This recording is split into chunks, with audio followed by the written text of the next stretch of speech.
May mga nagtatanong kasi sa akin kung paano sila pwedeng kumita sa TikTok. So, isi-share ko na nga one of the things where I earn money from. Unang-una, kailangan meron ka ng 1,000 followers. It's called the Go Live Incentive Program. Paano mo ba ito mahahanap?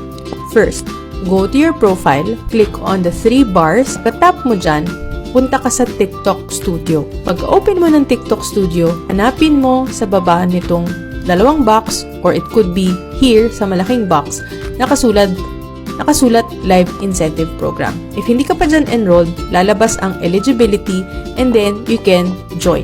Once you've joined, makikita mo kung ano yung mga available for you na topics. So like this one, meron silang topics that would end on February 16. Ngayon, pwede ka mag-submit ng up to 7 qualified videos per topic. Anong ibig sabihin ng qualified video? Kailangan ikaw mismo nakaharap sa camera. Definitely, pwede na rin siyang Tagalog.